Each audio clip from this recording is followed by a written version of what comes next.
Hello student, मैं एकता सिंह आप सभी का ज्ञान चैतन्य चैनल बहुत बहुत स्वागत करती हूँ। आज की इस वीडियो में हम प्रैक्टिस सेट करने वाले हैं जो कि होगा प्रादेशिक राज्य से संबंधित।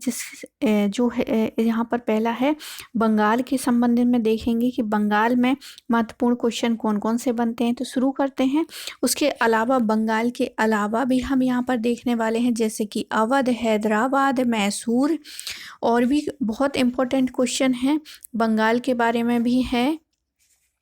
तो शुरू करते हैं। सबसे पहले पहला क्वेश्चन है, मुगल काल के दौरान सर्वप्रथम कौन सा सूबा स्वतंत्र हुआ था?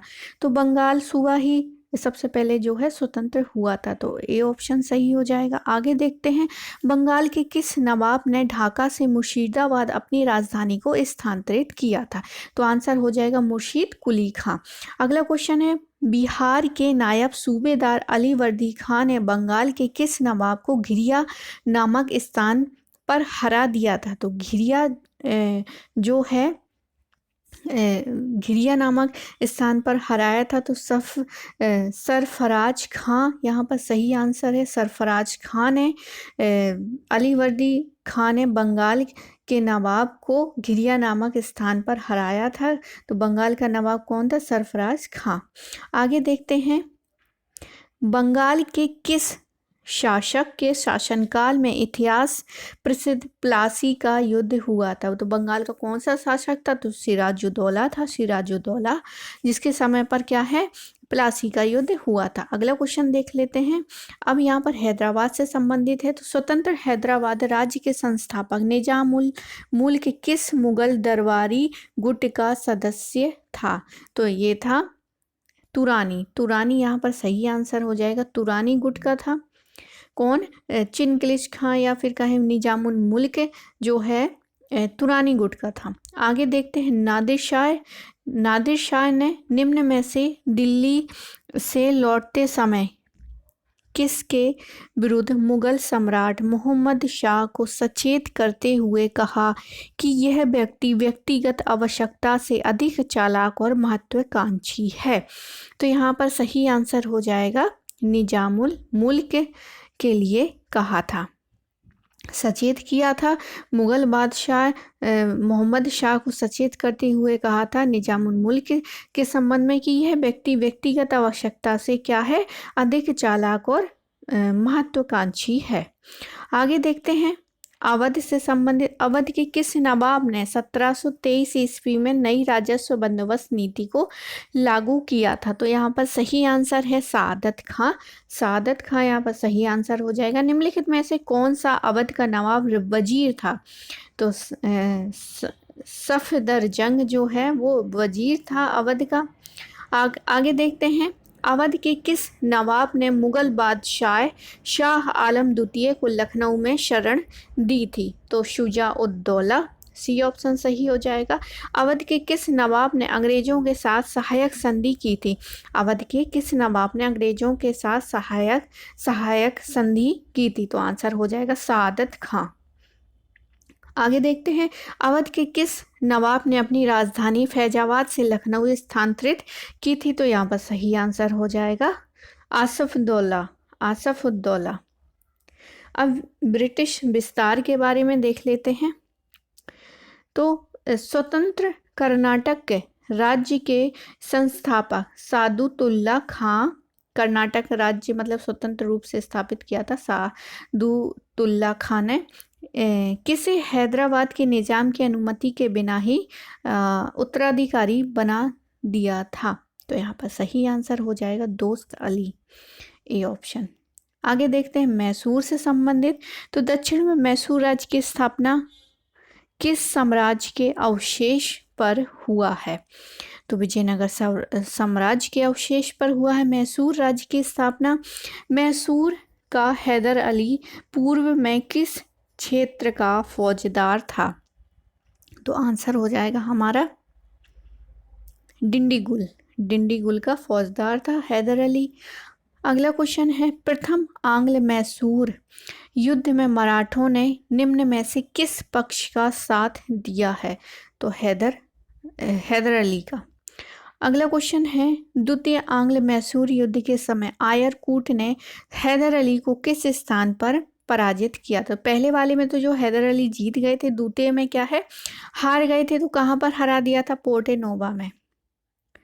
अगला क्वेश्चन है, निम्न में से किसने अंग्रेजों की शक्ति के विषय में कहा है कि अनेक वलियों और वृद्ध बेटों की पराजय से अंग्रेज नष्ट नहीं किए जा सकते? मैं उनकी स्थल शक्ति को नष्ट कर सकता हूँ परंतु समुद्र को सुखा नहीं सकता। तो ये आंसर था टीपू सुल्तान का।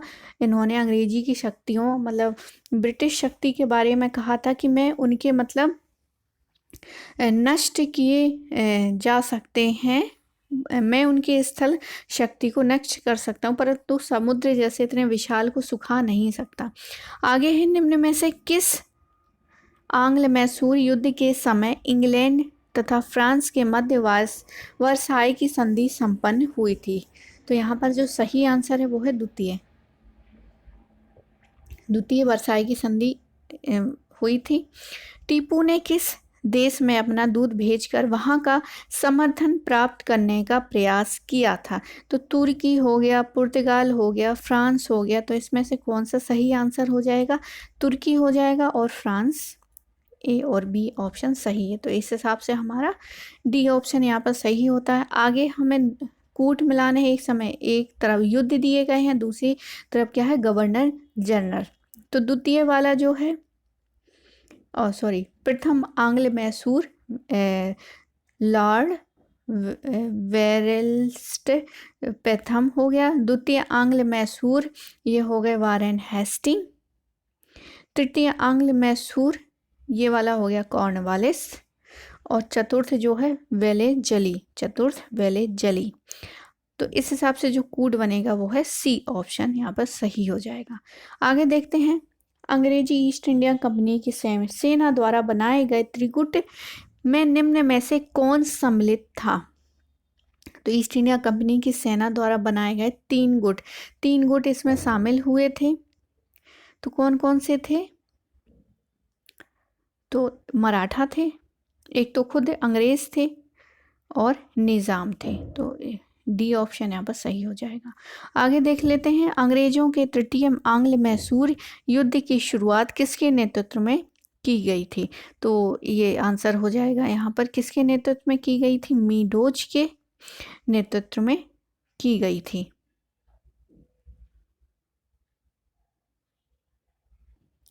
तो यहाँ पर सही आंसर हो जाएगा मीडोज। लेकिन यहाँ पर पूछा गया है कि शुरुआत की गई थी और यही मिलान वाले में किया, हमने मिलाया था कि तीसरी आंग्ल मैसूर युद्ध जो है गवर्नर जनरल कौन था? कॉर्नवालिस था। मतलब शुरुआत जो है वो तो मीडोज ने की थी लेकिन अंतिम रूप से सफल होने वाला जो गवर्नर जनरल था वो कॉर्नवालिस था। तो यहाँ पर बहुत इंपॉर्टेंट है कि क्वेश्चन में क्या पूछा है, शुरुआत पूछा है तो मीडोज ही हमारा सही आंसर है। आगे देख लेते हैं, निम्न में से किस युद्ध के पश्चात मैसूर के सुल्तान को अंग्रेजों ने अपना राज्य क्षेत्र बचाए रखना असंभव हो गया था? तो किस युद्ध के पश्चात मैसूर के सुल्तान को अंग्रेजों से अपना कार्य क्षेत्र बचाए रखना असंभव हो गया था? तो यहाँ पर जो सही आंसर हो जाएगा वो है, पहले वाले में भी ठीक था, दूसरे वाले में भी स्थिति लगभग ठीक थी, लेकिन तीसरे वाले में बहुत गड़बड़ा गई थी। तो तीसरा यहाँ पर सही आंसर हो जाएगा।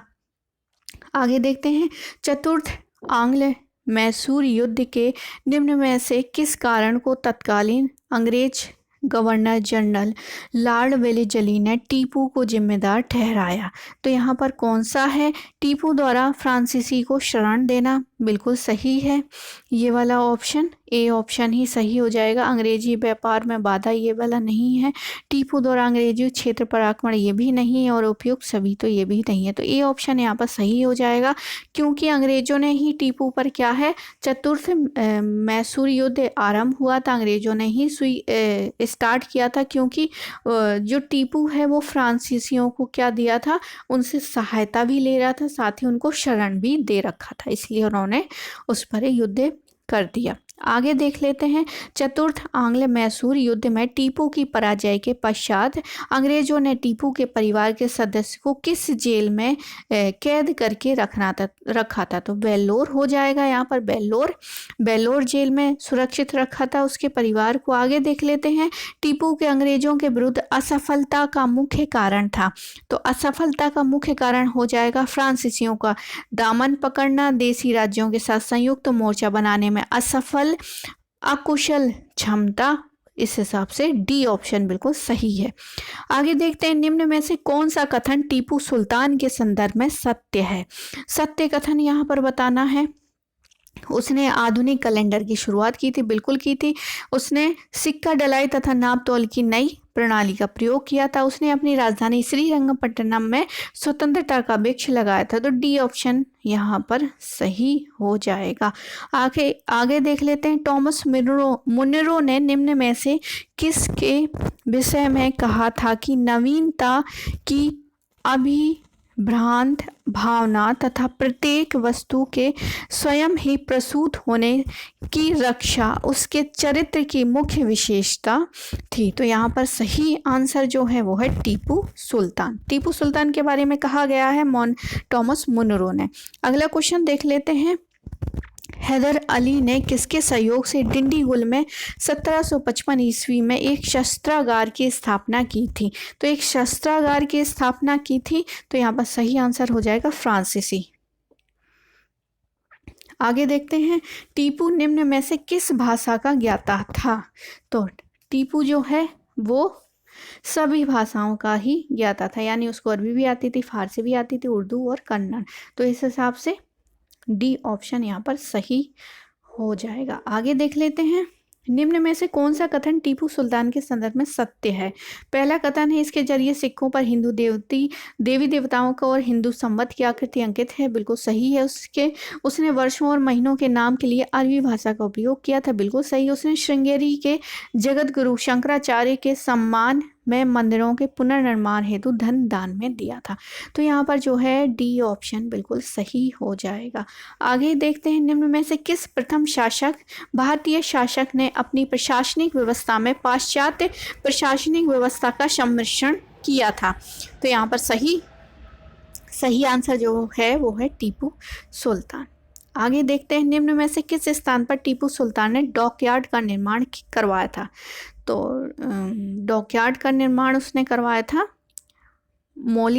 दाबाद, मतलब मंगलौर, दाजीदाबाद, इन तीनों जगह पर। तो डी ऑप्शन बिल्कुल यहाँ पर सही हो जाता है, सभी जगह करवाया था। आगे देख लेते हैं। टीपू सुल्तान ने भू राजस्व की किस व्यवस्था को अपने राज्य क्षेत्र में लागू किया था। तो यहाँ पर राज्य क्षेत्र में जो लागू किया था वो है रैयतवाड़ी व्यवस्था लागू की थी। आगे है। चतुर्थ आंग्ल मैसूर युद्ध के समय टीपू ने किस देश से अंतर्राष्ट्रीय सहयोग प्राप्त करने के लिए पत्र व्यवहार किया था। तो आंसर हो जाएगा फ्रांस के नेपोलियन, ए ऑप्शन। मैसूर विजय के पश्चात किस देश के लॉर्ड समाज ने वेलिजली को मार्क्यूस की उपाधि प्रदान की थी। तो आंसर यहाँ पर है आयरलैंड। वेलिजली को जो मैसूर विजय है उसको वेलिजली ने प्राप्त की थी। तो उसको आयरलैंड देश ने मार्क्यूस की उपाधि दी थी। अगला क्वेश्चन है। स्तंभ 1 और 2, एक तरफ युद्ध है और दूसरी तरफ संधियां। तो प्रथम आंग्ल जो युद्ध हुआ था वो है मद्रास की संधि से समाप्त हुआ था। द्वितीय वाला जो है वो हो जाएगा मंगलौर, द्वितीय मंगलौर। पहला है मद्रास, द्वितीय है मंगलौर और तीसरा है श्रीरंगपट्टनम। और चतुर्थ तो फिर सहायक संधि ही लागू कर दी गई थी। तो इस हिसाब से जो है सी ऑप्शन हमारा सही हो जाएगा। आगे देख लेते हैं। अंग्रेजों ने बंगाल में अपनी पहली फैक्ट्री किसकी अनुमति से स्थापित की थी। तो यहाँ पर सही आंसर हो जाएगा शाह शाह शुजा हो जाएगा। निम्न में से कौन सा कथन बंगाल के तत्कालीन सूबेदार तथा बंगाल में स्वतंत्र सत्ता की स्थापना करने वाले मुर्शीद कुली खां के संदर्भ में सत्य है? तो सत्य यहाँ पर उसके काल में सीताराम और उदय नारायण तथा गुलाम मोहम्मद का विद्रोह हुआ था, बिल्कुल सही है। इसने नजात खां को हटाने के पश्चात उसके सभी अधिकार अपने एक कृपा पात्र राम जीवक को दे दिए, ये भी सही है। उसके शासनकाल में शुजात खां का विद्रोह हुआ था, तो डी ऑप्शन बिल्कुल सही हो जाता है। आगे देखते हैं, नवाब बंगाल के नवाब अलीवर्दी खान ने किसके विषय में कहा था कि यदि इन्हें छोड़ दिया जाए तो ये शहद देंगी और यदि छेड़ा जाए तो काट काट कर मार डालेंगी। तो इसका सही आंसर है जो है वो है यूरोपियों के, अंग्रेजों के बारे में कहा था, अंग्रेजों के बारे में कहा था। और किसने कहा था? बंगाल के नवाब अलीवर्दी खान ने। आगे है, अंग्रेजों द्वारा कलकत्ता के फोर्ट विलियम कोठी की किलेबंदी करने के पीछे क्या कारण निहित थे? क्या कारण निहित थे? तो जब कोई बाहरी आक्रमण होगा तभी तो जो किलेबंदी है वो की जाएगी। तो फ्रांसीसियों का डर था, इसलिए अंग्रेजों ने कलकत्ता के फोर्ट विलियम कोठी में क्या कर दिया, उन्होंने किलेबंदी कर दी। तो आंसर होगा फ्रांसीसियों का डर।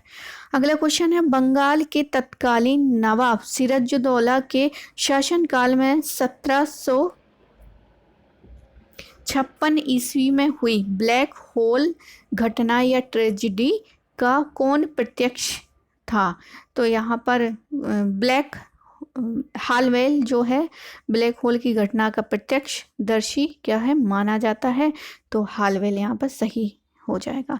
अगला क्वेश्चन है, सिराजुद्दौला तथा क्लाइव के बीच 1757 में हुई अलीनगर की संधि के तहत अंग्रेजों को वह संपूर्ण अधिकार प्राप्त हो गया जो उन्हें मुगल सम्राट फर्रुखसियर से प्राप्त हुआ था। अलीनगर को वर्तमान में किस नाम से जाना जाता है? तो अलीनगर को वर्तमान में कलकत्ता के नाम से जाना जाता है। अगला क्वेश्चन है, प्लासी के युद्ध में किस देशभक्त ने सिराजुद्दौला का साथ दिया था? तो यहाँ पर सही आंसर हो जाएगा मीर मदान ने, मीर मदान ने साथ दिया था। आगे है, प्लासी के युद्ध के पश्चात बंगाल में किस नवाब के दरबार में अंग्रेज रेजिडेंट नियुक्त किया गया था? तो आंसर हमारा हो जाएगा कौन सा बंगाल का नवाब बंगाल में नियुक्त किया गया था अंग्रेज रेजिमेंट, उसका नाम था ल्यूक स्क्राफ्टून। डी ऑप्शन यहाँ पर सही है। अगला क्वेश्चन देखते हैं, निम्न में से किसे मुर्शिदाबाद के एक दरबारी ने कर्नल क्लाइव का गीदड़ कहा है? कर्नल क्लाइव का गीदड़ कहा है, तो मीर जाफर। आगे, निम्न में से बंगाल के किस नवाब के शासन काल में बंगाल की राजधानी मुर्शिदाबाद से मुंगेर स्थानांतरित की थी? तो आंसर हो जाएगा मीर कासिम। आगे, मीर कासिम के शासनकाल में बंगाल में प्रचलित शब्द दश्त क्या है? तो दश्त जो है बिना चुंगी के व्यापार का अधिकार था। दश्त जो है बिना चुंगी के व्यापार का अधिकार था। दश्त जो है बिना चुंगी के व्यापार का अधिकार था। अगला क्वेश्चन है, बक्सर के युद्ध के पूर्व मीर कासिम अंग्रेजों से किस युद्ध में पराजित हुआ था? तो करवा के युद्ध, उदौनौला के युद्ध और गिरिया के युद्ध में क्या है, मीर कासिम सभी में पराजित हो गया था।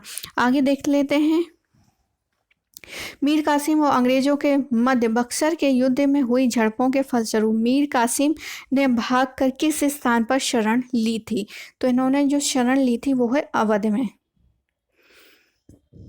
अगला क्वेश्चन है, बक्सर का युद्ध शुरू होने से पहले ही ईस्ट इंडिया कंपनी के अधिकारियों ने निम्न में से किसे धन का लालच देकर अपनी ओर मिला लिया था? तो मिला लिया था यहाँ पर असद खां को, साहूमल को, जैनुल आबदीन को। तो यहाँ पर उपयुक्त सही जो है वो यहाँ पर, तो यहाँ पर जो है उपयुक्त सभी जो है सभी को अपनी तरफ मिला लिया था। डी ऑप्शन सही हो जाएगा। आगे देख लेते हैं, अंग्रेजी संरक्षण प्राप्त बंगाल का पहला नवाब कौन था? मतलब जिनको अंग्रेजी संरक्षण प्राप्त हुआ था। तो इसका आंसर जो है वो है निजामुद्दौला। निजामुद्दौला पहला नवाब था जो इसको अंग्रेजों का संरक्षण प्राप्त था। आगे है बंगाल मुगल बादशाह शाह आलम के साथ किस अंग्रेज अधिकारी ने 12 अगस्त 1765 को इलाहाबाद की संधि पर हस्ताक्षर किया था? तो वो कौन सा था? तो यहाँ पर सही आंसर हो जाएगा क्लाइव। क्लाइव के साथ ही हुई थी इलाहाबाद की संधि 12 अगस्त 1765 को। रॉबर्ट क्लाइव ने इलाहाबाद की दूसरी संधि 16 अगस्त पहली संधि हुई थी, कब हुई थी? तो 12 अगस्त को हुई थी। और दूसरी संधि जो है 1765 में किसके साथ हुई थी? तो दूसरी संधि उन्होंने की थी अवध के नवाब के साथ। अवध के नवाब के साथ की थी। तो बी ऑप्शन सही है। आगे देख लेते हैं, निम्न में से किसे बंगाल में दोहरी सरकार कायम की थी? तो क्लाइव ने ही की थी। क्लाइव ने बंगाल में दोहरी सरकार कायम की थी। आगे देख लेते हैं, निम्न में से किसने भारत में क्लाइव द्वारा लागू किया गया दोहरी शासन प्रणाली की विफलता पर ब्रिटेन में हाउस ऑफ कॉमन्स में कहा था? मैं निश्चय पूर्वक कह सकता हूँ कि 1765 से 84 तक ईस्ट इंडिया कंपनी की सरकार से अधिक भ्रष्ट, झूठी तथा बुरी सरकार संसार के किसी भी सभ्य देश में नहीं थी। तो इसका सही आंसर हो जाएगा कॉर्नवालिस। ए ऑप्शन यहाँ पर सही है। आगे देख लेते हैं, मुंगेर तथा इलाहाबाद में श्वेत विद्रोह किसके शासन काल में हुआ था? तो श्वेत विद्रोह जो है किसके शासन काल में हुआ था? मुंगेर और इलाहाबाद में श्वेत विद्रोह हुआ था किसके समय? वाटसन के समय में। वाटसन के समय में। अगला क्वेश्चन देख लेते हैं, निम्न में से कौन सा कथन बंगाल में लागू की गई द्वैत शासन प्रणाली के संदर्भ में सत्य है? पहला है, इससे कृषि का ह्रास हुआ था। बिल्कुल सही है, द्वैत शासन से कृषि का ह्रास हुआ था बंगाल में। इसमें व्यापार और वाणिज्य पर बुरा प्रभाव पड़ा था। बिल्कुल पड़ा था। इस व्यवस्था के अंतर्गत केवल ब्रिटिश हित को ही सर्वोपरि रखा गया था। तो डी ऑप्शन यहाँ पर बिल्कुल सही हो जाएगा। अगला क्वेश्चन है, निम्न में से किस गवर्नर ने बाद में आत्महत्या कर ली थी? तो वही क्लाइव बहुत ज़्यादा फ्रस्ट्रेट हो गया था बाद में और इन्होंने क्या है आत्महत्या कर ली थी। तो ये भी यूजीसी में पूछा गया है। और तो इसका सही आंसर हो जाएगा क्लाइव, जिन्होंने आत्महत्या की थी। अब कर्नाटक से संबंधित देख लेते हैं। कर्नाटक का प्रथम युद्ध जो है 1746 से लेके 1748 तक हुआ है। किस युद्ध से प्रभावित था? तो वही यहाँ पर जो ऑस्ट्रिया का उत्तराधिकार युद्ध से प्रभावित था। अगला क्वेश्चन है, प्रथम कर्नाटक युद्ध में कर्नाटक की सेना का नेतृत्व किसने किया था? तो महफूज खान ने किया था। महफूज खान ने। फ्रांसीसी गवर्नर डुप्ले ने किसे दक्कन की सूबेदारी का समर्थन किया था? तो किसने किया था? मुजफ्फर जंग ने किया था। दक्कन का सूबेदार मुजफ्फर जंग की प्रार्थना पर डुप्ले ने हैदराबाद में किसकी अध्यक्षता में सेना की नियुक्ति की थी? तो यहाँ पर सही आंसर हो जाएगा बुसी की। इंग्लैंड की ईस्ट इंडिया कंपनी के साथ फ्रांस के भारत में किस गवर्नर ने पांडिचेरी की संधि की थी? तो पांडिचेरी की संधि की थी गोडेहू ने। पांडिचेरी की संधि गोडेहू ने। और हैदराबाद में अध्यक्ष किसकी अध्यक्षता में सेना की नियुक्ति की थी? तो बुस्सी हो गया। आगे देखते हैं, कर्नाटक का तृतीय युद्ध के पीछे क्या कारण था? तो कर्नाटक का तृतीय युद्ध जो है ऑस्ट्रिया पर्शिया के बीच जो है छिड़ा हुआ संघर्ष ही था। आगे देखते हैं, तृतीय कर्नाटक युद्ध में अंग्रेजों का मुकाबला करने के लिए फ्रांस की सरकार ने किसको भेजा था? काउंट डी लाली को भेजा था। तो यहाँ पर डी ऑप्शन जो है वो सही हो जाएगा। आगे देख लेते हैं, निम्नलिखित में से किस युद्ध के पश्चात फ्रांसीसी यह समझ गए कि वे भारत में ब्रिटिश कंपनी में रहते सफल नहीं हो सकते? तो ये आंसर है वाडिवाश का युद्ध में। आगे देख लेते हैं, निम्न में से कौन से कारण है भारत में फ्रांसीसियों के पराजय के थे? सबसे पहला है, अंग्रेजी कंपनी की अपेक्षा फ्रांसीसी कंपनी गठन तथा संरक्षण की दृष्टि से काफ़ी कमज़ोर थी। आगे है, अगला है,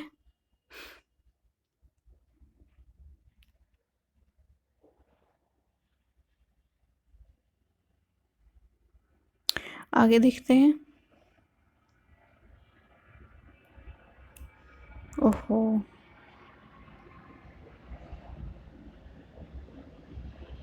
यहाँ तक हो चुका था।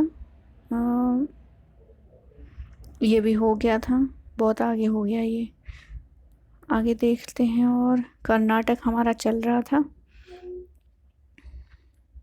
गुडेहू हो गया था, बुसी हो गया था, वो तो यहाँ पर ए ऑप्शन था हमारा, वांडीवाश का युद्ध। आगे देखते हैं, निम्नलिखित में से कौन से कारण भारत में फ्रांसीसियों के पराजय के। तो पहला यहाँ पर हमने पढ़ चुके थे। आगे देखते हैं। फ्रांसीसी भारत की अपेक्षा अपनी सीमा का विस्तार इटली, बेल्जियम और जर्मनी तक बढ़ाने के लिए प्रयत्नशील थे, इसलिए भी क्या है, पराजित हो गए। फ्रांसीसी नौसेना अंग्रेजी नौसेना से काफ़ी कमज़ोर थी, ये भी सही है। तो उपयुक्त जो डी है वो यहाँ पर सही हो जाएगा। तो आई होप आपको ये क्वेश्चन सीरीज़ पसंद आई होगी। पसंद आए तो प्लीज़ लाइक करें, शेयर करें, सब्सक्राइब करें। पूरा वीडियो देखने के लिए आप सभी का बहुत बहुत धन्यवाद। मिलते हैं एक और वीडियो के साथ।